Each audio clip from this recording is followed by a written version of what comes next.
एक बात सदा आप लोग याद रखिएगा,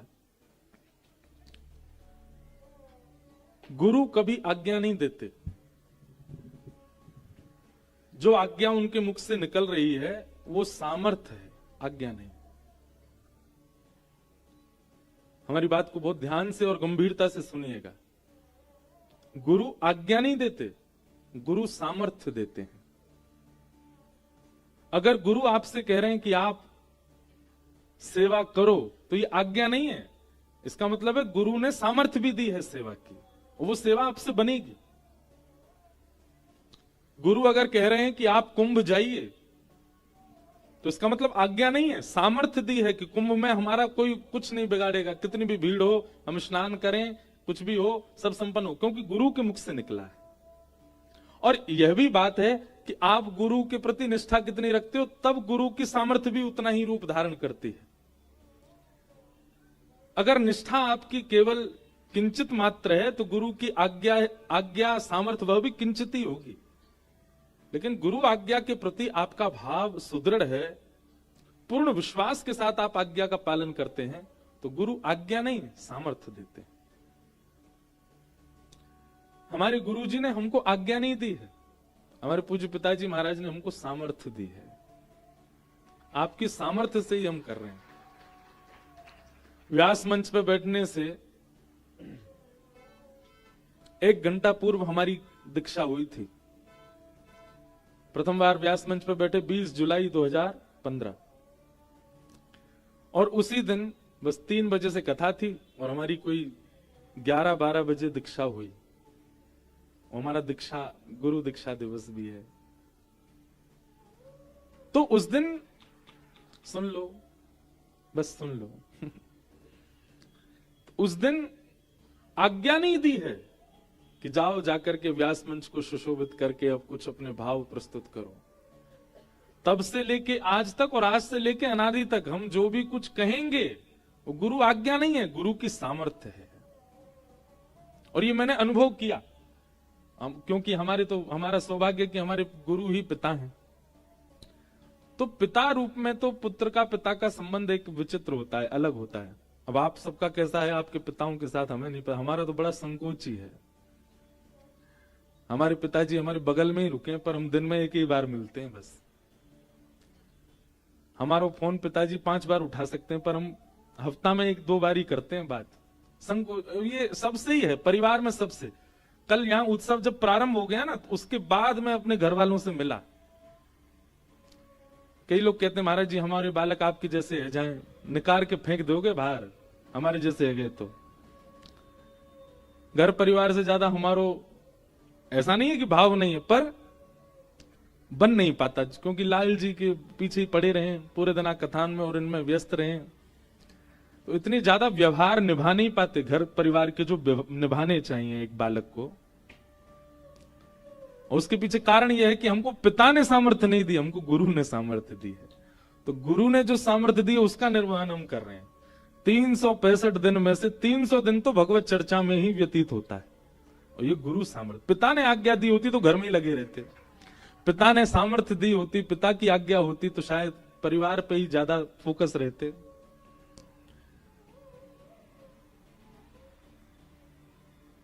पिता की सामर्थ्य, पिता की आज्ञा होती तो अब तक हम भी चतुर्भुज हो गए होते पर गुरु आज्ञा है, गुरु सामर्थ्य है, इसलिए सेवा में ही व्यस्त है। तो कभी भी आपके जो भी गुरु हैं, जिनसे भी आप शरणार्थी हो, जिनसे भी आप आज्ञा लेकर के अपने भक्ति के पथ पर चल रहे हो, उनकी आज्ञा को कभी आज्ञा नहीं मानना, सामर्थ्य मानना। क्या मानना? सामर्थ्य। सामर्थ्य का मतलब क्या होता है? जाओ एक 5 मंजिला मकान बना दो, ये तो हो गई आज्ञा। पर ये लो 5 करोड़ रुपया ले जाओ, अब 5 मंजिला मकान बनाओ, ये सामर्थ्य है। तो गुरु के वचन जो है ना, वो सामर्थ्य युक्त ही होते हैं। अगर वो कुछ कह रहे हैं करने को, तो इसका मतलब आपको उस पर विचार नहीं करना है, आज्ञा के साथ सामर्थ्य भी आई है, आप बस लग पड़ो, करने लगो, आपको सफलता मिलेगी। ऐसे गुरु, और ये उन्हीं गुरु की कृपा दृष्टि से जिस जिन ठाकुर को लाड़ लड़ाया गया उन्हीं की भूमि में आप बैठे हो। श्रीमद वल्लभाचार्य जी की कृपा हो गई, बिना चक्षु के सूरदास जी ने वो दर्शन किया जो संसार आज तक नहीं कर पाया, केवल और केवल। श्री वल्लभ नख चंद्र छटा बिन, श्री वल्लभ नख गाओ चंद्र छटा सब जग माही अंधेरो भरोसो, दृढ़ चरणन केरो, दृढ़ चरणन केरो भरोसो, दृढ़ चरणन के। अगर सूरदास जी की बात माने तो सूरदास जी तो स्पष्ट कह रहे हैं कि और कुछ करना ही नहीं है आपको, केवल अपनी गुरु आज्ञा को सर्वश्रेष्ठ मान करके उसका पालन करो, बस। ये गुरु आज्ञा ही आपका उद्धार कर देगी, गुरु आज्ञा से ही आपका सब काम बन जाएगा। सूरदास जी कहते हैं, साधन और नाहिया कली में, साधन और नाहिया कली में, जासो होत निवेरो भरोसो, दृढ़ चरणन केरो, दृढ़ चरणन केरो भरोसो, दृढ़ चरणन के। और केवल सूरदास जी नहीं, हमारे अष्ट सखाओं का नाम बताओ। सूरदास, कृष्णदास, नंददास, गोविंददास, छीत स्वामी, परमानंद दास, कौन बचे? कुंभन दास। कितने है गए? 7। एक और कौन बचे हैं? कुंभन दास जी है गए, कौन बचे? चतुर्भुज दास। इनको कैसे भूल जाओगे? गोवर्धन वासी इन 8 सखाओं ने केवल एक ही बात का पालन किया है, एक ही नियम का पालन किया है, एक ही क्रिया को अपने जीवन में किया है। क्या? गुरु आज्ञा। केवल गुरु के प्रति दृढ़ विश्वास, और उस दृढ़ विश्वास का फल इन अष्ट सखाओं को क्या मिला? इस कलिकाल में श्री गोवर्धन की तलेटी में साक्षात खेलते कूदते आनंद करते साक्षात श्री जी बाबा प्राप्त हुए। जिन श्रीनाथ जी को आप दर्शन करने जाते हैं, उन श्रीनाथ जी को जब निहारते हो ना, उस समय देखा करो ये वही हैं जो गोविंद दास के संग छिप्पन छुपाई खेलते थे। जब उन श्री जी बाबा को देखा करो तो यूं सोचा करो ये वही हैं जिनने सूरदास को अपनी कारी कमरिया पधराए के गड्ढे में से बाहर निकारो। ये वही ठाकुर जी हैं। जब देखने जाते हो तो ये भाव से देखा करो, तो आपको और तत्परता और तटस्थता लगेगी दर्शन में। आप केवल ये देखने जाओगे श्रीनाथ जी के दर्शन करने, तो आप दर्शन करके बाहर आ जाओगे। किसी एक सखा का ध्यान करके जाओ, उस सखा की पूरी लीला सुन के जाओ, और तब जाकर के ठाकुर जी का दर्शन करो और सोचो ये तो नंद दास के लाला हैं, ये तो कृष्ण दास पे कृपा करो वारे। आहा, मेरो मन गिरधर छवि पे अटक्यो। कौन गा रहे? कृष्णदास। कृष्णदास की प्राण न्योछावर, यह तन जग सिर पटक्यो। तो अष्ट सखाओं ने क्या किया? गुरु आज्ञा को आज्ञा ना मान करके गुरु की आज्ञा को सामर्थ्य माना। और गुरु ने क्या सामर्थ्य प्रदान की कि इस घनघोर कलिकाल में, इस कलयुग के समय में द्वापर प्रकट कर दिया। साक्षात खेलते कूदते नंद नंदन सामने आ गए। कुंभन दास की दाढ़ी पकड़े ठाकुर जी, और दाढ़ी पकड़ के कुंभन दास के घर में आरसी लाए। सो तिलक स्वरूप जब कुंभन दास जी लगावे, सो ठाकुर जी उनकी गोद में बैठ के, यही श्रीनाथ जी उनकी गोद में बैठ के कहें, चल कुंभना तिलक स्वरूप कर अपनो। कुंभन दास जी कहें, उठो ने हटो तो जाऊं, जल में मुख देख के फिर करूं। ठाकुर जी बोले, मैं देख रहा हूं ना, मैं बता तो जाऊंगा, वैसे कर। कुंभन दास जी श्री पधरा रहे हैं, उर्द पुंड लगा रहे हैं, और ठाकुर जी बता रहे हैं, हाँ सीधा हो, बिल्कुल खींच ले, है गो नीचे तो ने गोल घुमाए ले, हम बे ठीक लगो है ने, अब यहां तक खींच ले, खींच गो, बीच में एक बिंदा धर दे। एक कुंभना ने बढ़िया सो कर चंदन घिस के, अब ठाकुर जी अपने हाथ से कुंभन दास की बिंदी पधरा देते हैं। ठाकुर जी आरसी बन जाते हैं कुंभन दास की, तब कुंभन दास तिलक स्वरूप करते हैं अपना। किस कृपा से? केवल गुरु कृपा, केवल गुरु सामर्थ्य।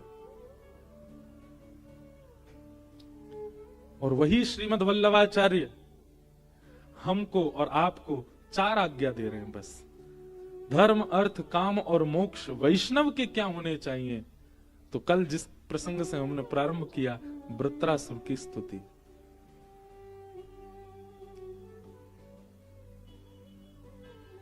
धर्म क्या बताया वल्लभाचार्य जी ने? ताको मन भगतन की सेवा, भक्तन की सेवा। भगवत सेवा अगर आप करते भी हैं, एक बार को ठाकुर जी की इतनी बड़ी सेवा ना करो चलेगा, लेकिन वैष्णव सेवा बहुत विस्तृत करो।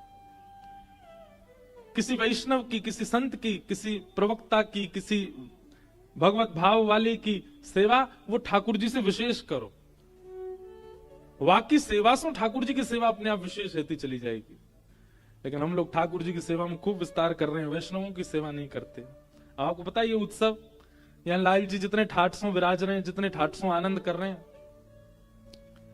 यहां सारी व्यवस्था भी लाल जी करते हैं।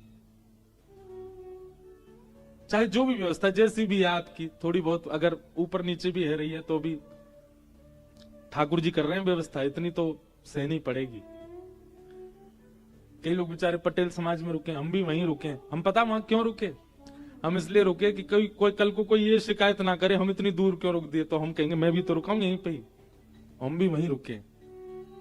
लोग बाग बहुत शिकायत करते हैं उत्सवों में, हमको ऐसा रंग नहीं चाहिए, हमको यूं कर दिया, हमको यूं कर दिया, हमको ये नहीं मिल रहा, हमको वो खाने को नहीं मिला। ये मन में तब थोड़ी पीड़ा सी तो होती है कि उत्सव है। आपको पता हम 2 घंटा सो रहे हैं रात में। अब आप कहोगे तुम्हारे लाला को उत्सव, तुम्हारी गरज पड़े तो सो, नहीं तो मत सो।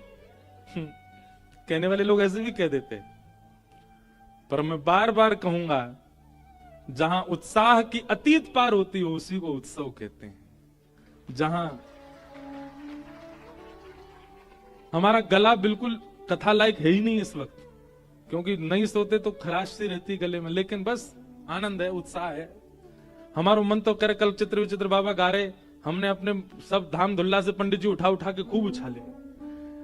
मैंने कि आज तो केवल उछाले हैं, कल तो गेंद पे खेलूंगा यूं उठा उठा के। 4 लोग आगे 4 लोग ले पकड़ बेटा कैच। आनंद आवे, यही तो उत्सव है। उत्सव वो थोड़ी हाथ पे हाथ धर के बैठे, हम तो बस हाथ ही हिला देंगे, इतना ही नाचते हैं, इससे ज्यादा नहीं। ये कोई उत्सव है? अवाद्यंत विचित्राणी वादत्राणी महोत्सव, श्रीमद् भागवत के 10वें स्कंद में उत्सव देखो कैसे नाच रहे हैं, कैसे गा रहे हैं ब्रजवासी, एक के ऊपर एक चढ़े हुए हैं, विचित्र विचित्र वाद्य बजा रहे हैं हाथंसों, अलग अलग राग रागनीन में गा रहे हैं, एक दूसरे की राग रागनीन को फीकी करवे काज एक दूसरे की टांग खींच रहे हैं, ऐसा उत्सव मना रहे हैं। वही तो उत्सव है। सोवे की सुध नहीं, खावे की सुध नहीं, पहनवे की सुध नहीं। एक बार लाल जी के उत्सव में जो हम बगलबंदी पहने वो बगल से फट गई, यहां से कहीं फंस गई, इर्ज गई। सब बोले दूसरी पहने, मैं ना अब तो यही में नाचूंगा। फटी बगलबंदी में नाचे पूरे। 2-4 ने देख ली, बोले महाराज जी आपकी बगलबंदी फटी भाई। मैंने की श्री जी बाबा की लीला सुने कर, वो लीला सुनी है। एक बार गोविंद दास से ठाकुर जी बोले, हे गोविंदा, हाँ मेरो दाल बाटी पावे को मन है रोए, तू अपने खिरक में तैयारी कर ले। गोविंदास बोले मंदिर में 56 भोग की सामग्री आ रहा होगा, तब वो भूखे रह जाओ।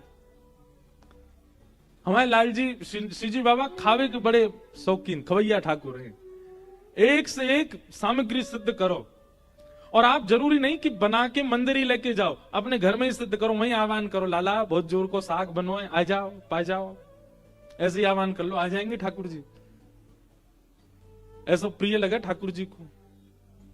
कई सारी लीला में कल रात में भी पढ़ रहे हो, ठाकुर जी स्वयं बनावे वारो जब ठाकुर जी को बनाए के नई नई वस्तु पवावे ना, ठाकुर जी वासे रीझ के कभी कभी वो बनावे बैठे हो, ठाकुर जी बगल में आके खड़े रह जाएं और फिर बता मैं ने क्या में केसर और डाल दे, ने क्या में खांड की मिश्री और पधराए दे, ये देख नेक और बढ़िया है जाएगा, ने क्या में तू इलायची पीस के कूट के डाल दे, ठाकुर जी बताओ मैं फिर वासो प्रसाद सिद्ध हो गए।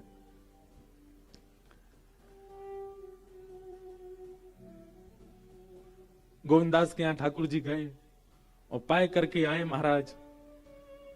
संग में एक झाड़ू लगावे वाले की गोद में बैठ के चले गए। सो गोविंदास बोले हमारे काज इतने नियम बना रखे हैं, खुद कहीं भी बैठ जाओ, जाओ स्नान करो। ठाकुर जी बोले देख गोविंदास शीतकाल है रो, अभी तो नहाऊंगा ना मैं। गोविंदास बोले कछु नहीं, आचमन कर लो, आचमन तो कर लो। ठाकुर जी गए और गोविंद कुंड पर जाके आचमन कर रहे हैं। अपवित्र पवित्रो वा सर्वावस्थांगतो पिवा स्मरेत पुण्य, यही श्री जी बाबा आचमन कर रहे हैं, नानो नहीं पड़े, छीटा डाल रहे हैं अपने ऊपर। इतने में ही गोविंदास गए, बोले बताओ वेदन में ऐसे ऐसे नियम बनाए हैं अपरस के, और खुद देखो छींटा मार रहे हैं अपने ऊपर। वहां में भी उंगली नेक बोल रहे हैं, पूरा हाथ में नहीं ले रहे, ठंडो जल है, ठंड लग जाएगी। अच्छा लाड़ले जो रहे में कहा, उनको शीतलता भी बहुत ज्यादा लगे। श्री जी बाबा भी बड़े लाड़ले। सुबह सुबह मंगला में दर्शन करियो। आज कौन कौन आए हो लाल जी की मंगला में? बहुत बढ़िया, इतने कम ही आए करो। नहीं हम सांची कह रहे हैं, वहां जगह कम है ना। मैं तो आज डर रहा हूं कि पता नहीं कितनी भीड़ होगी, पर बढ़िया हो, ठीक है, ज्यादा नहीं। श्री जी बाबा के करो मंगला में दर्शन। महाराज ऐसे पहन लेंगे पूरा, केवल मुख ही मुख दिखे। वहां कारी गगदल अगर पहन लें तो ऐसा बस आंख ही दिखे ठाकुर जी, विली नहीं है जाए वहां में। कैसी शीतलता लगे, आगे अंगीठी धरी रहेगी, तापते रहेंगे, मोजरी पहनेंगे हाथन में पामन में, बिल्कुल ढक के भीतर, न को जाड़ो नहीं लग जाए। ठाकुर जी उंगली बोर बोर के छींटो मार रहे हैं। गोविंदास को आया गुस्सा, दौड़ के गए, ठाकुर जी बैठे आचमन कर रहे, पीछे तो धक्का दे दियो गोविंद स्वामी ने, और ठाकुर जी गिर गए गोविंद कुंड में, तैरन लगे। ए गोविंदा ठिठराई दियो, मैं तेरी शिकायत करूंगा गोसाई जी ते। गोविंदास बोले मैं शिकायत कर दूंगा, कौन कौन के ऊपर बैठ के डोलता रहे तुम्हारो लाला है, झाड़ू लगावे वाले की गोदी में बैठ के आए मेरे पास, और नहा धो के नहीं जाओगे मंदिर।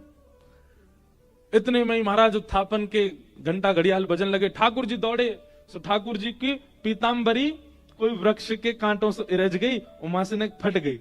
अब फटी भाई बगल वहां में पीताम्बरी में ठाकुर जी दौड़े और जाकर के अपने स्थान पे जाके जैसे खड़े हुए गोसाई जी ने कपाट खोले। जाड़ो लग रहा, कांप रहे लाल जी और नेक नेक अंग वस्त्र कहीं कहीं से उधरे भय। तुरंत कपाट बंद के गोसाई जी बोले जय जय, कैसे जाड़ो कैसे लग गो, गिरे कैसे है कपड़ा। तुरंत कम्बल लाए, तुरंत वस्त्र बदलने लगे, अंगीठी सिद्ध करी। ठाकुर जी बोले तुम्हारो वो है का गोविंदा, बहुत उद्यमी है तो जा रहा है। मां ने मुंह धक्का दे दियो कुंड में। गोविंदास को बुला करके गोसाई जी डांटने लगे, गोविंदा बोलो अपने लाला की करतूत नहीं सुनोगे जी, कहा करे। ऐसे हमारे गोसाई जी को बाद में इतना सुख मिलता है कि श्री ठाकुर जी कितनी कृपा करते हैं इन अष्ट सखाओं पे। और इन सब कृपाओं का केवल एक ही कारण है, भरोसा दृढ़ इन चरणन के। गुरु के प्रति जो भरोसा है, ठाकुर के प्रति नहीं, भगवान के प्रति भरोसा तो सबका हो जाता है, ठाकुर जी के प्रति भरोसा तो सबका प्रकट हो जाता है, पर ठाकुर जी के जन के प्रति विश्वास प्रकट हो तब कल्याण होगा, तब कृपा होगी, तब अनुग्रह होगा। तो गुरु आज्ञा नहीं देते, क्या देते हैं? सामर्थ्य, सामर्थ्य देते। हम तो अपने ऊपर देख रहे हैं, हम किसी योग्य नहीं थे, पर केवल हमारे गुरु ने हमको सामर्थ्य दी, और उन्हीं की सामर्थ्य से आज आप सबन को भी आनंद करा रहे हैं, खूब नचा रहे हैं, खूब आनंद कर रहे हैं, स्वयं भी आनंद में है। इतने वैष्णव, इतने बालक, इतने सब सखा हमारे, सब इतने प्रसन्न हैं, केवल एक गुरु की सामर्थ्य से। ऐसे गुरु को बारंबार प्रणाम, और धन्य है कि हमारे गुरु जी भी ऐसे हैं कि हम जब चाहें तब पकड़ के बुला लें। पिताजी हैं, पिताजी महाराज बोले इंद्रेश बोले कि इन दिनों में कथा करनी नहीं है आपको कहीं भी, तो वो तो होनी ही नहीं है। अगर आप कर भी लेंगे तो वो यजमान को अपने प्राण प्यारे होंगे तो नहीं करवावे को। अगर कोई सोच भी रहे हो कि इन तिथियों में पूज्य पिताजी की कथा करा ले, तो वो हमसे आके मिले पहले, प्राण प्यारे होंगे तो ही करवावे को वहां से भी कहेंगे यहीं आ जा, जो सेवा कथा में करनी यहीं कर दे, उत्सव में वैसे खर्चा बहुत हो गए। बोलो गिरिराज धरण की। भैया ये तो कथा हमारी आपकी बातचीत है, उत्सवात्मक कथा है ना, तो सब आनंद है। सच्चिदानंद रूपाय विश्वोत्पत्त्यादि हेतवे तापत्रय विनाशाय श्री कृष्णाय वयम नमः। भगवान के 3 रूप हैं, सत्य, चैतन्य और आनंद। सबसे पहला ठाकुर जी सत्य हैं, उनके प्रति असत भाव नहीं होना चाहिए। असत भाव किसको कहते हैं? एक बात बोलें, आपको यदि अपने आर्त समझते हैं, कष्ट, आपको यदि अपने आर्त ठाकुर जी के सामने जाकर के याद आ रहे हैं तो आप कहीं ना कहीं ठाकुर जी को असत मानते हो। बहुत बड़ी बात कह रहे हैं, बहुत ध्यान से सुनिएगा। श्री जी बाबा सामने हैं और आप सामने जाते, बाबा मेरो बेटा ऐसा है रोए, बाबा मेरी मैया क्यों है गयो, बाबा मेरी यो ए लाला ने कछु कृपा के, अगर ये आरती याद आ रहे हैं इसका मतलब आप ठाकुर जी को सत्य नहीं मानते, आपके अंदर असत भावना है, इसलिए ठाकुर जी के सामने जाके भी आपको कष्ट याद आ रहा है अपना। ठाकुर जी के सामने जाके जब जब कष्ट प्रकट हो तब तब अपने ऊपर प्रश्न उठाइएगा, हम क्या भजन करते हैं? पूरी दुनिया के आगे कष्ट याद आ रहे हैं, इनके आगे आनंद कंद के आगे, कंद किसको कहते हैं? एक होती है शकर कंद, क्या होती है? खाइए, अभी शीत में ही खाते हैं उसको। कंद का मतलब क्या होता है? भीतर जिसके मीठा मीठा भरा हो, शक्कर भरी हो, उसको कहते हैं शकर कंद। ठाकुर जी कौन है? आनंद कंद।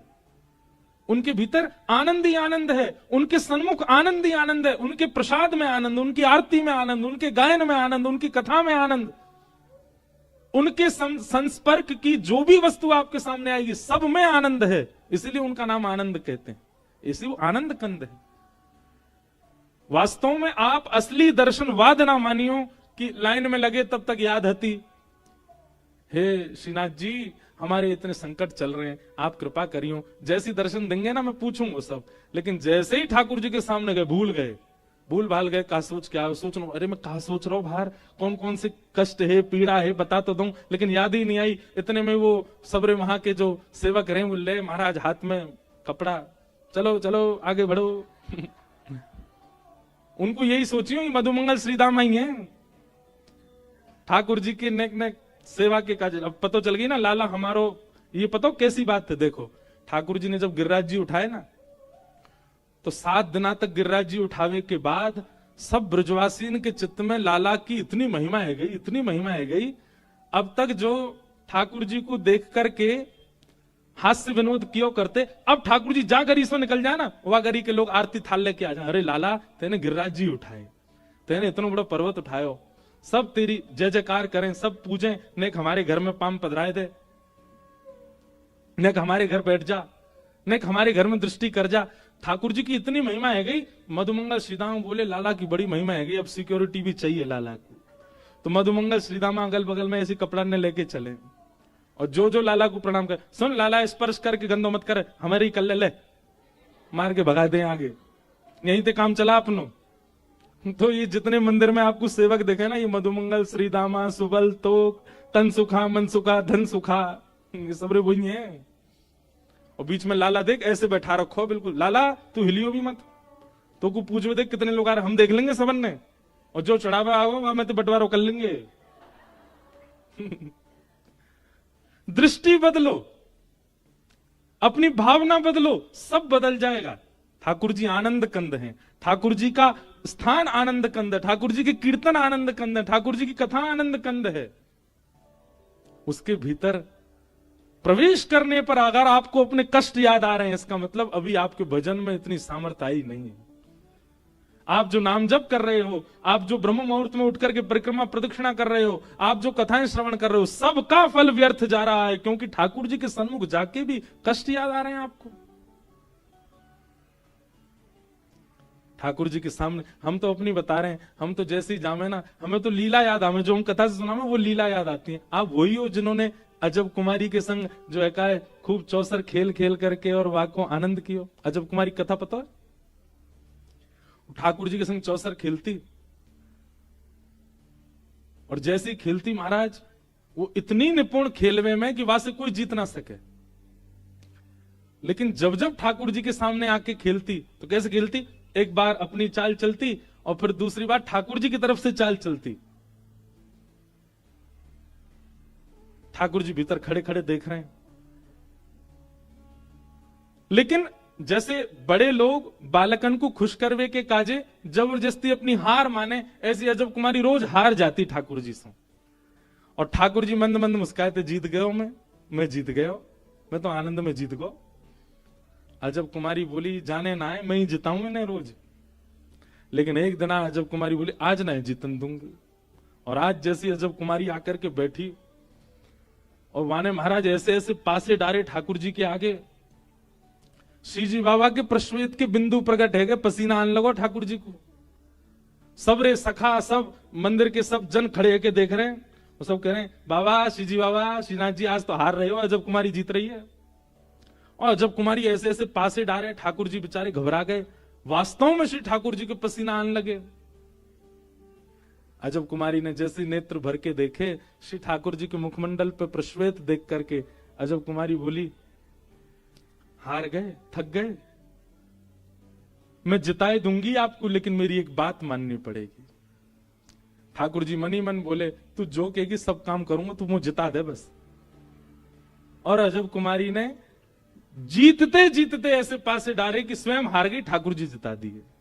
जैसे ही ठाकुर जी जीते, सब जय जयकार करने लगे, अरे हमारे लाल जी तो कौन जीत सके, हमारो लाला सर्वश्रेष्ठ है, हमारे लाल जी सबसे ऊपर। अजब कुमारी मनी मन सोचने लगी, जिताए हैं लेकिन मेरी इच्छा पूरी करनी पड़ेगी। ठाकुर जी ने कही, बता।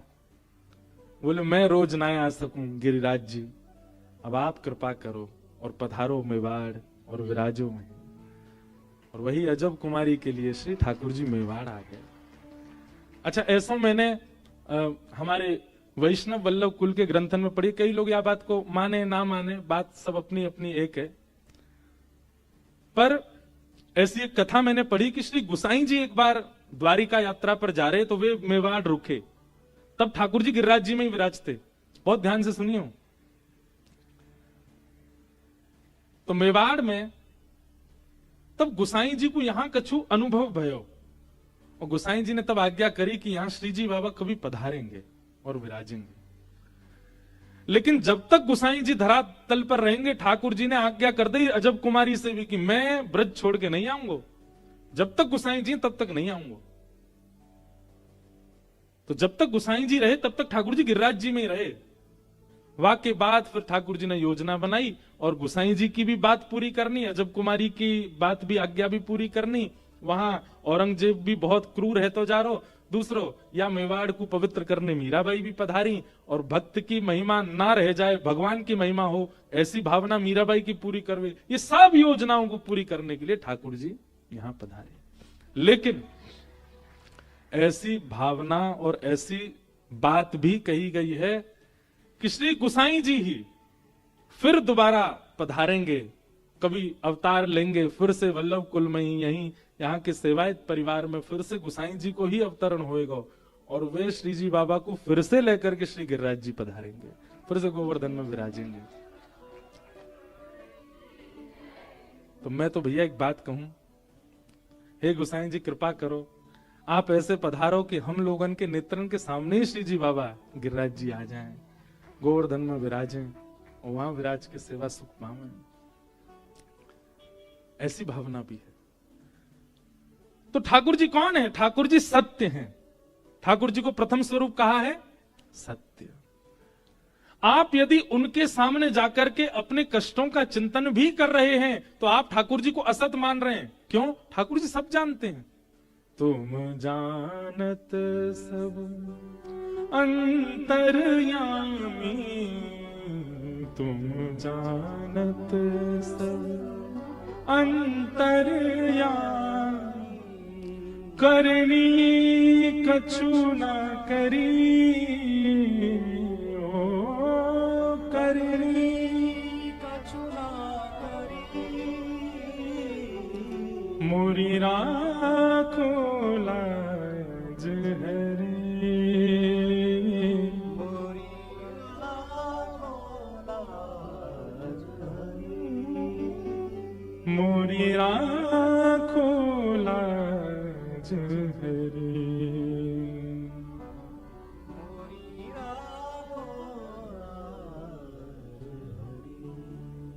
आप सब जानते हैं, इसलिए ठाकुर जी के सन्मुख अपने असद भावों का स्मरण आना एक प्रकार से ये इस बात का द्योतक है कि आप ठाकुर जी को सत्य नहीं मानते हो, वो परम सत्य है, वो सब जानते हैं। ठाकुर जी कौन है? सत्य। उनके सन्मुख जाकर के तो लीला याद आनी चाहिए। अपनी सुध-बुध खो बैठे हम, अपनी प्रतिष्ठा, अपनी मान, अपनी बड़ाई, अपनी योग्यता यदि याद है, आप दर्शन नहीं कर रहे हो, काहे को जा रहे हो भीड़ भड़ावे मंदिर में। और एक बात और कहें हम, अगर मंदिर में जाकर के इसी प्रकार की भावनाएं होती हैं, असद भाव याद आते हैं, अपने संकट याद आते हैं, ठाकुर जी से हम बता दें, इनको कह दें कि हमारे साथ कुछ अच्छा करें, ऐसी भावनाएं प्रकट होती हैं। केवल ठाकुर जी के संग नहीं, भगवत जनों के सन्मुख भी अगर ऐसी भावना आती है। अब कई लोग हमको सब कथा सुनते हैं, पूजते हैं, वंदन करते हैं, भाव रखते हैं प्रेम का, तो कई लोग जो जानते नहीं है उनको यूं लगती है कि ये जरूर भविष्य बतावे वाले बाबा हैं कोई। बाबा ने कहा डर दो हमारे ऊपर, क्या होएगा, हमारी नौकरी नहीं लग रही, लग जाएगी। मेरे हाथ धरवे तो नौकरी लग रही होती तो मैं भी कोई बढ़िया कहीं नौकरी कर रहा होता। ये नौकरी हाथन में थोड़ी धरी है। भगवत जनों के सामने और भगवत रूप के सामने इस प्रकार के संसारी विषयों का उत्पन्न होना, आपके भीतर ठाकुर जी का असद रूप स्थापित है, ये इस बात का द्योतक है। इसलिए ठाकुर जी सत्य है, उनको सत्य ही मानो। और सत्य तब तक नहीं मानोगे जब तक गुरु कृपा नहीं होगी। गुरु कृपा। एक वैश्या पर कृपा कर दी कृष्णदास जी ने, और वो वैश्या श्री जी बाबा के सामने आकर के नृत्य करती है, और जैसे श्रीनाथ जी के रूप को देखती है भूल जाती है सुध बुध। मेरा पूर्व की जो कथा थी ना, जब नाथ द्वार में पहला लाल जी का उत्सव हुआ था, उस उत्सव का ही नाम ये था, मेरो मन गिरधर छवि पे अटिक्यो। वो पूरी कथा ही इसी पद पे ही हुई थी। एक नर्तकी नृत्य करके जनों को रिझाने वाली, उस पर कृष्णदास जी की दृष्टि मात्र पड़ गई बस। कृष्णदास जी चाह ले, ये बात भी लिख लीजिएगा, अगर कोई भगवत जन चाह ले कि आप पर ठाकुर जी की कृपा हो, तो उसकी चाहने मात्र से हो जाएगा कल्याण। वो चाह ले बस।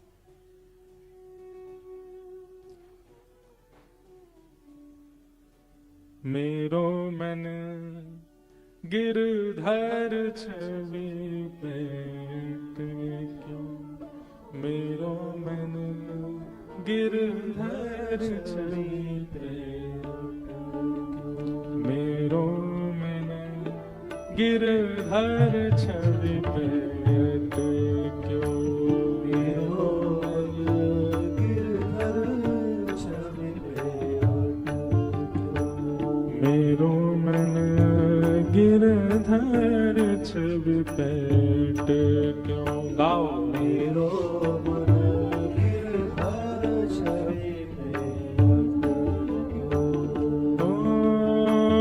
ललित त्रिभंगी चाल पे चल के, ललित त्रिभंगी चाल पे चल के, ललित त्रिभंगी चाल पे चल के, ललित त्रिभंगी चाल पे चल के, चिबुक चारू घड़ी ठट क्यों,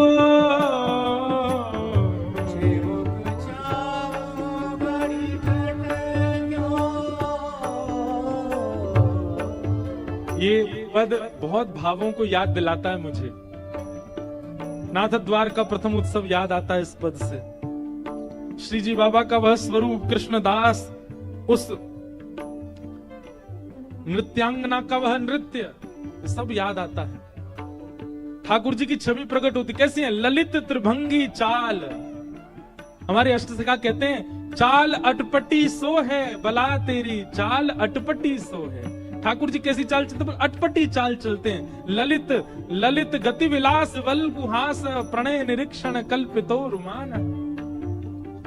भले ही श्री जी बाबा श्रीनाथ जी में सीधे खड़े हैं, पर जब चलवे की स्थिति आवे ठाकुर जी टेढ़े मेढ़े ही है के चले। और टेढ़े मेढ़े ऐसे नहीं कि कुछ विचित्र लगते हो, वो चाल ही ऐसी है कि वह चाल पे ही मोहित रह जाएगा कोई देख लेगा तो। ललित त्रिभंगी चाल पे चल के, ललित त्रिभंगी चाल पे चल के, चिबुक चारु गणि ठट क्यों,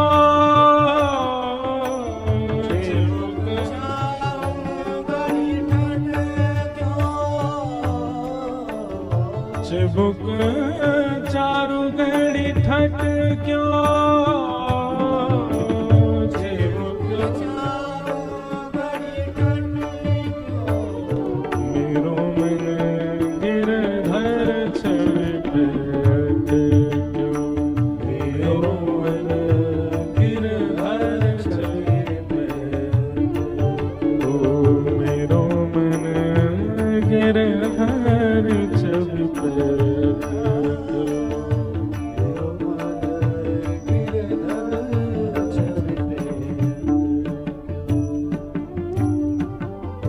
सजल श्याम घन वरण लीन है, सजल श्याम घन वरण लीन है, फिर चित अनंत न भट क्यों, फिर चित अनंत न भट क्यों, कृष्ण दास किए प्राण न्योछावर,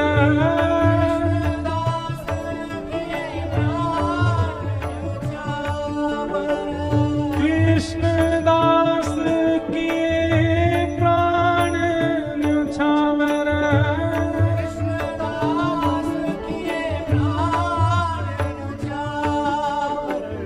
यह तन जग सिर पट क्यों,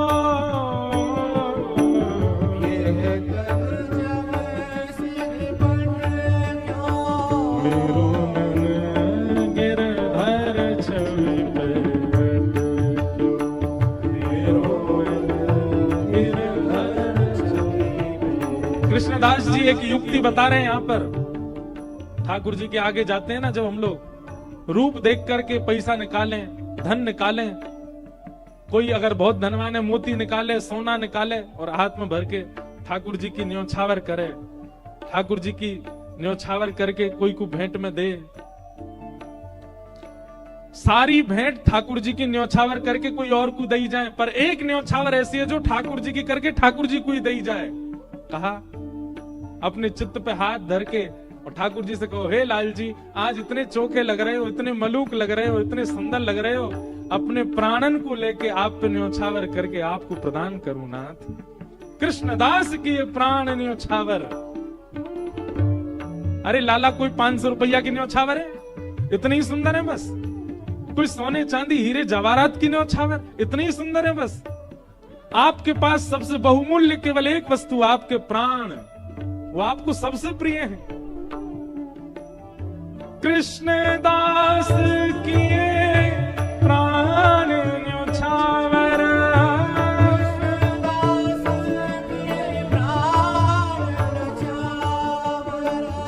यह तन जग सिर पट क्यों, यह तन सिर पट क्यों, मेरो मन गिरधर छवि पेट क्यों, मेरो मन गिरधर छवि पेट, मेरो मन गिरधर छवि पेट।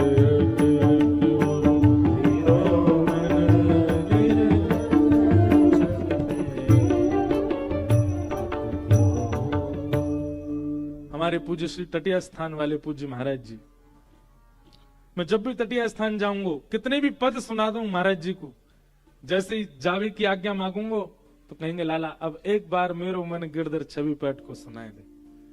हर बार जितनी बार तटिया स्थान जाऊं, महाराज जी आप पद की आज्ञा स्वयं करके सुने, इतना प्रिय उन्हें ये पद। और यहां में सबसे विशेष बात, एक वैसे तो अष्टसिखान को कोई भी पद ले लो, सब में साहित्य छुपो है। सजल श्याम घन वर्ण लीन है, फिर चित अनत न भटक्यो। श्री जी को देखने के बाद, लाल जी को देखने के बाद कोई और सुहा भी रहो है, तो या को मतलब है ठाकुर जी ने अभी तुमको स्वीकार नहीं किया, लेकिन उनको देखने के बाद केवल वही दिख रहे हैं।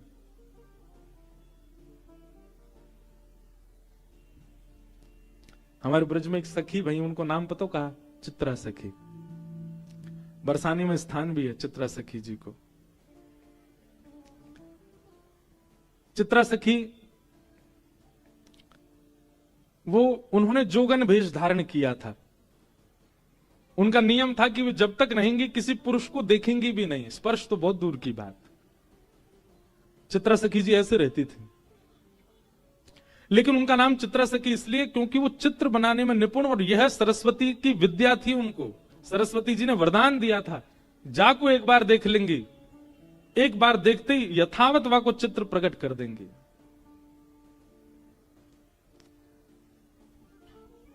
एक बार ठाकुर जी रोते रोते गए यशोदा मैया के पास। मैया बोली क्या बात है, काय को रो रहा है? ठाकुर जी बोले मैया मेरा एक सखा है, वो 24 घंटा मुंह को पकड़ के ही रखे, देख मेरे हाथ सुझाई दिए, मैंने छोड़े ही ना है मेरे हाथन ने। मैया बोली तो हाथ सूझ, बोले बात छुड़ा के भाग के आया हूं मैं, मेरे कंगन आदि सब छिल जाए मेरे हाथन से, पकड़ के रखे मुझे। मैया बोली काय को पकड़ के रखे? उयों के मेरे आंखन के आगे तो जाओ मत लाला, तुम यहीं बैठे रहो। अब मैया मैं कैसे ना जाऊं? उयों के कि लाला तो में मेरे प्राण बसे, मैं वासों कहूं कि मेरी मैया क्यों मुंह में प्राण बसे, मुझे जान दे, जान ना दे। मैया कहा करूं? सब ध्यान से सुनियो। यशोदा मैया बोली लाला एक काम कर, तू यहीं खेलो कर घर में ही। ठाकुर जी बोले जेव ना है सके, खेल में तो बाहर ही जाऊंगा। मैया बोली बाहर हो जावे को वहां सखाते तो है, इतनी दिक्कत भी है रही है, कहा करूं फिर? वो मैया एक काम है सके, बोले कहा तू मेरा एक चित्र बनवाए दे, और ऐसा चित्र बनवाइयो मैया कि वह चित्र को देख के लगे जे मैं ही हूं का, और तू मेरा चित्र बनवाए दे मैया, वह चित्र को ले जाके मैं वह दे दूंगा। उस सखा पूरे दिन पर वह चित्र में ही रमो रहेगो, मेरो कंटक छूटेगो बातें। मैया बोली हाँ लाला बनवाऊंगी। एक सखी आई, मैया ने वासो कही अरे हमारे ब्रज में कोई चित्र बनानो जाने? मैया कौन को चित्र बनवा? लाला को चित्र बनवानो है। अरे मैया ऐसा सुंदर लाला, ऐसे सुंदर गुण, हर दिना आपके लाला में एक गुण नयो प्रकट है जाए। मैं तो यूं सोच रही हूं चित्र बनावे वारो 2 दिना विलंब करेगो, 2 दिना में लाला तो और सुंदर है जाएगो। कैसे ठाकुर जी? यहां देखो, इधर देखो, सब ध्यान से सुनो। हर दिन ठाकुर जी का रूप निखरता है, हर दिन ठाकुर जी का रूप बढ़ता है। ना तो कोई को लेके आ। तब सखी ने कही मैया एक चित्रा सखी नाम की सखी रे, वो कोई पुरुषंत मिले भी ना है, देखे भी ना है, बिल्कुल जोगन भेष में रहे, एकांत में बैठी रहे। बाकी हमने यूं सुनी है वाकु सरस्वती ने विद्या दी है, वाकु सरस्वती को आशीर्वाद है, वो एक बार जाकू देख ले, वाकु चित्र यथावत बना दे।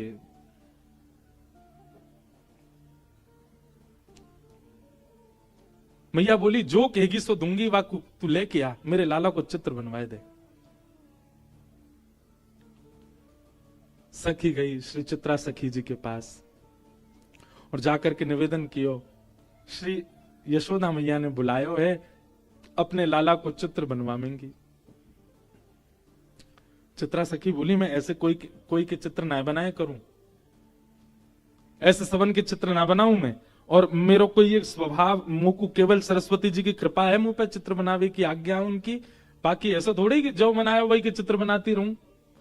सखी बोली अरे तू कितनी भाग्यशाली, हम सब गोपी तो बाट निहारे कि नेक भी नंद नंदन हमारे आगे नेक डट जाए तो नेक देर उनको देख लें। तू कितनी भाग्यशाली, तो को निहारवे को मिलेंगे, तो को खूब देर देखवे को मिलेंगे, और वाक्य बाद तू उनको चित्त में धारण करेगी तब चित्र में बनेंगे। कितना बड़ा सौभाग्य तेरो, तेरी जगह हम चित्रकार होते हम तो अभी जाते, और जाके बना, ऐसा सुंदर उनको लाला, तू एक बार चल तो सही। चित्रा सखी बड़े बेमन से गई, उसका मन नहीं था। यशोदा मैया बाहर आ गई। अच्छा, यशोदा मैया की अधिकतर लीलाओं में एक बात देखी, वो सीधे अपने लाला तिना मिलवा में कोई अभी, जैसे कोई आवे को नयो घर में, सो लाला भीतर छोड़ के, तू भीतर रहियो, बाहर मत आ जाइयो। भीतर लाला छोड़ आई, और बाहर आकर के यशोदा मैया बैठ गई, सामने चित्रा सखी बैठी। बोले मैया आ गई, यही है चित्रा सखी। यशोदा मैया बोली मेरे लाला को चित्र बनाना है,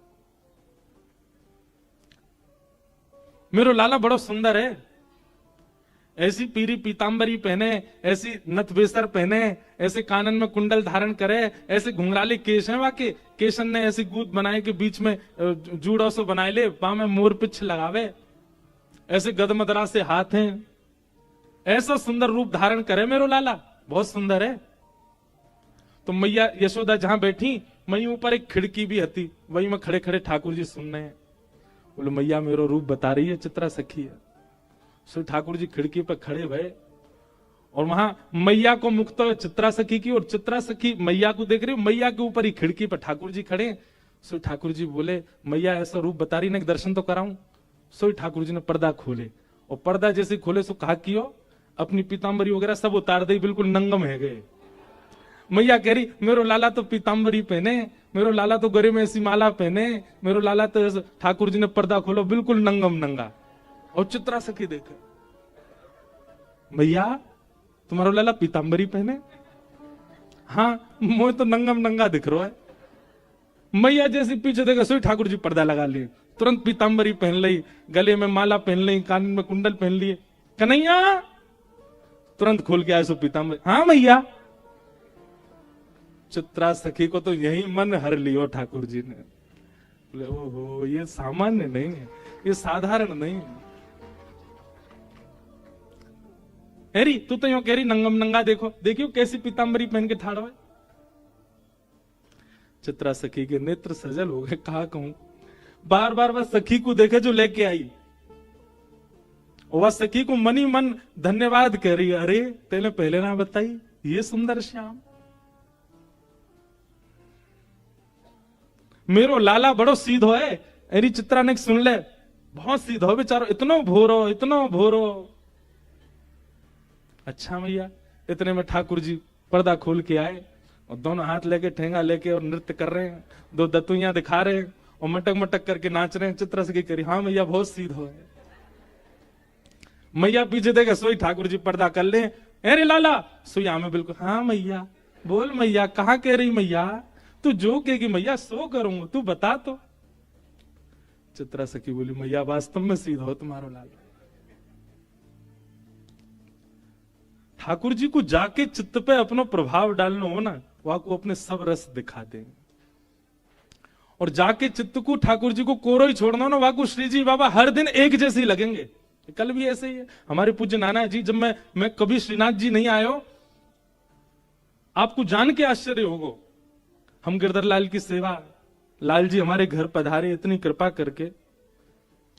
मैं 19 वर्ष की आयु में पहली बार नाथ द्वार आयो, 19 वर्ष बाद। 19 वर्ष तक तो हमने श्रीनाथ जी केवल चित्र में ही देखे। 19-20 वर्ष की आयु में पहली बार आयो मैं, और तब से महाराज ऐसे पकड़े, लाल जी ने ऐसे पकड़े, हमें तो सुबह मंगला में अलग दिखे। सुबह मंगला में ऐसा अनुभव हुए कि लाला की आंख खुली ना है, गुसाई जी ने उठाई दिए, जमाई सी ले रो लाला, मानो ऐसा ठाकुर जी को देख के मंगला में अनुभव हुए। ठाकुर जी कह रहे ने को और सोन दो, काई को आए गए हो सवेरे सवेरे। वहां से में लोग जय जयकार करें, घंटा घड़ियाल बजे, तो मुझे ऐसा लगे लाले यूं कह रहूंगे, अरे भैया धीमे धीमे करो आवाज, अभी सो के उठाऊं मैं। सुबह को पद गामे ना, मोहन जागिए बलि जई है, लाला जागिए बलि जई है, मोहन जा